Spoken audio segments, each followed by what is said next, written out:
Quand on parle d'urbanisation, moi, comme je fais le latin, je sais que le mot urbanisation vient d'un mot latin, urbis, qui signifie la ville. Et le verbe urbanisation qui en découle, cela signifie quand on urbanise un espace, cela se traduit par la transformation d'un espace qui était rural en espace urbain ou en faire une ville.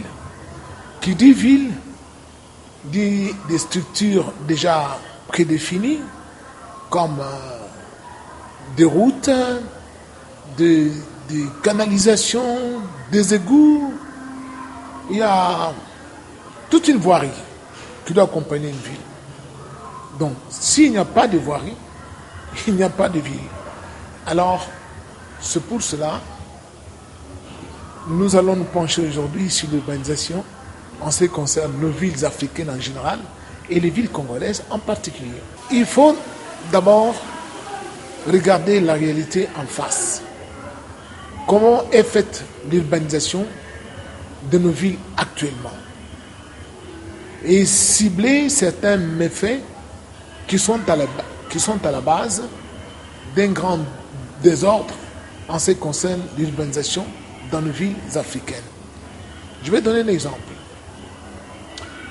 Les villes africaines sont dans un état actuellement d'urbanisation accélérée, mais une urbanisation un peu du genre sauvage. Comment? Parce que il y a l'extension des périmètres urbains à la périphérie des villes déjà existantes. Là, on voit l'apparition des grands quartiers, ces quartiers que l'on appelle parfois des bidonvilles, et la prolifération de tous ces quartiers-là qui sont construits à la périphérie des villes déjà existantes, ça empiète sur le fonctionnement normal des anciennes villes. Parce que pour qu'il y ait urbanisation, il faut tenir compte de certaines normes. Tout espace ne peut pas être envahi par des habitations et pensant que parce qu'on y a mis des habitations, c'est devenu une ville. Je m'explique pourquoi je dis cela.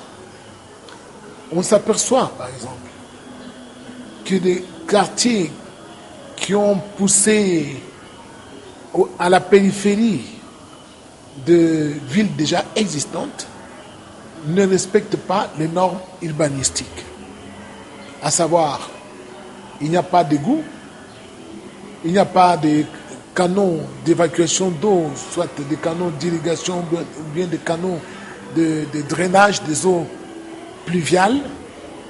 Alors, ça fait que ces espaces-là qui ont été envahis par des maisons d'habitation génèrent des mouvements de terrain parce que les zones ne sont pas canalisées et parfois sont à l'origine des érosions qui envahissent notre ville, notre agglomération, s'il vous plaît, de Kinshasa. Alors, pour pouvoir bien urbaniser, il faut qu'il y ait des études urbanistiques. Il y a des spécialistes en ce domaine qui sont en mesure de faire des études au préalable avant d'installer une cité. S'agissant du cas de Kinshasa, par exemple, nous voyons dans des communes que nous appelons communément cités, ce sont des appellations de ceux qui nous ont colonisés. Ils ont appelé des communes comme de Bandalungwa, Matete, Delemba, comme des cités. Mais c'était des cités. Pourquoi on les appelait les cités? Parce qu'on les appelait les cités dortoirs, ou soit les cités des étudiants, ou une cité des ouvriers. C'était des ouvriers qui étaient logés là-dedans. C'était des constructions de type colonial. Alors, on s'aperçoit que toutes ces communes-là n'ont pas des grandes canalisations où n'ont pas du tout d'égouts. Parce que les égouts sont les canalisations souterraines qui évacuent les eaux en grande quantité vers soit une rivière ou vers un fleuve. Alors, mais quand nous regardons tous ces quartiers-là ou toutes ces communes-là, on a gardé les systèmes de canalisation tels que les colons avaient construits, avec des rigoles, des caniveaux. Et pourtant, il y a eu maintenant prolifération de construction des grands bâtiments avec des grandes toitures qui captent beaucoup d'eau. Alors, ça fait qu'il y a surabondance, il y a l'excédent ou l'excès des eaux. Donc, partant de pluie, cet excès des eaux ne peut pas permettre à l'évacuation rapide des eaux. Alors, c'est ce qui fait que ça contribue aussi à des inondations. Parce qu'au départ, ceux qui avaient construit toutes ces communes-ci ne s'imaginaient pas qu'il y aurait dans ces communes-là des millions d'habitants, comme de nos jours, et qu'on ajouterait aussi des maisons, comme on en a ajouté aujourd'hui, au point où on a envahi tous les espaces vides qui étaient censés soit filtrer les eaux pour le faire passer dans des couches souterraines. Maintenant, on a pavé partout. Et qu'est-ce que ça donne? Ça donne qu'il y a maintenant les eaux qui sont drainées sous les avenues. Et toutes ces choses-là font qu'il y ait chaque fois des inondations ici, et par temps de pluie, qu'il y ait des inondations. Par simple pluie, il y a des inondations. Et puis, il faut aussi savoir qu'une agglomération comme la ville de Kinshasa, c'est la capitale de notre pays. Mais quand on regarde Kinshasa, il n'y a pas de toilettes publiques comme dans les autres centres urbains en Afrique, par exemple, ou soit dans le monde. Aujourd'hui, ici chez nous, lorsque vous voulez vous soulager, il faut soit chercher un endroit ou un débit de boisson ou un endroit ou un restaurant. Mais sur la voie publique, la ville de Kinshasa, c'est ignoble ce que nous vivons. Parce que la ville de Kinshasa n'a pas suivi son évolution pour prévoir les toilettes publiques chaque 500 mètres ou chaque 1000 mètres. Il n'y en a pas. Pourquoi? Parce qu'il n'y a pas d'égout. Il n'y a que dans la commune de Gombe où les Belges ont laissé quelques égouts, mais qui ont été bouchés par des grandes constructions, parfois anarchiques. Et on a bouché ces égouts-là parce qu'on a construit soit des étages, des maisons à étages énormes. Alors, cela a conduit à ce qu'on bouche ces égouts. Il y a maintenant le retour des eaux sur la ville parce que les eaux ne peuvent pas circuler convenablement. Lorsque on veut urbaniser une capitale comme la nôtre ici, il faut tenir compte de tous ces paramètres-là et puis savoir qu'est-ce qui est à l'origine des proliférations des bidonvilles à la périphérie de cette ville existante. Il y a l'exode rural. Pourquoi il y a l'exode rural? Parce que dans nos campagnes, il y a les sous-équipements, il y a le chômage endémique, et puis il y a aussi les seuls débouchés là-dedans. Ce ne sont que des travaux champêtres.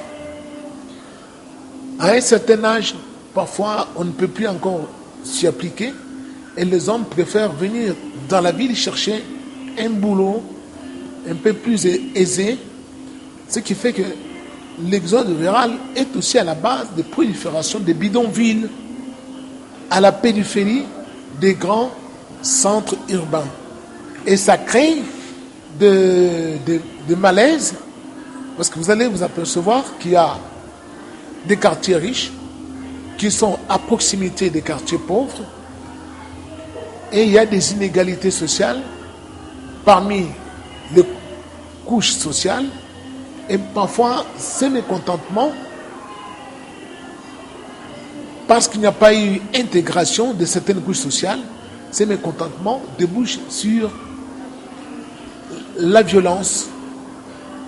Et pour éviter tout cela, il aurait fallu que notre État puisse investir dans l'aménagement territorial, qu'on puisse investir sur l'habitat, sur le logement et tenir compte de tous ces paramètres-là pour avoir une bonne urbanisation.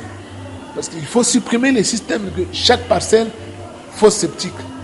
Je n'ai pas vu ça à Paris, je n'ai pas vu cela à Bruxelles, je n'ai pas vu ça dans les villes où j'ai sillonné dans le monde, mais je vois ça ici à Kinshasa.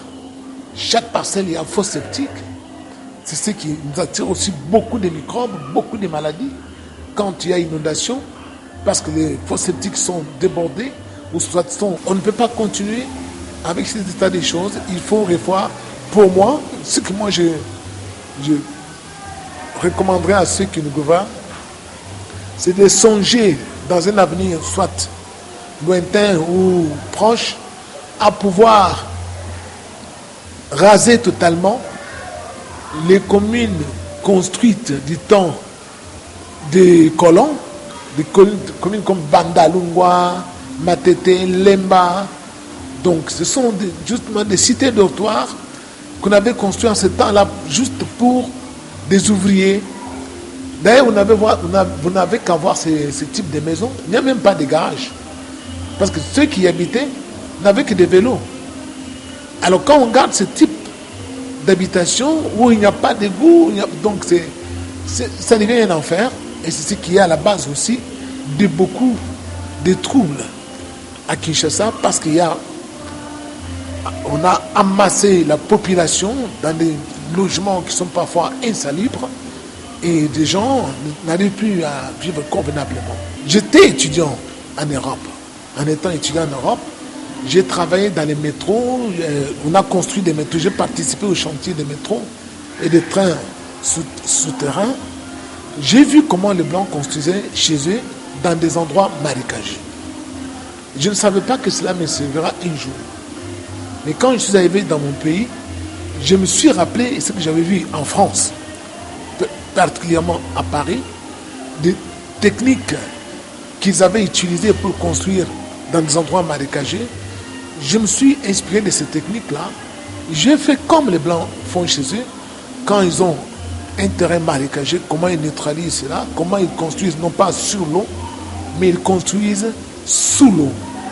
Et ils laissent passer l'eau, mais ils cherchent la couche imperméable sous l'eau. Textuellement, ce genre de technique où on mélange aussi, il y a un certain mélange de béton avec des produits appropriés pour construire. Et c'est cela qui nous a aidés, nous, l'église AJSM, pour que nous puissions ériger ces bâtiments à un endroit marécageux. Mais ce n'est pas le cas avec beaucoup d'immeubles que je vois ici à côté de moi. Ils ne connaissent pas ce genre de techniques, ils sont venus imiter parce qu'ils nous ont vu faire, mais ils ne savent pas où est-ce que nous avons mis la fondation, qu'est-ce que nous avons fait.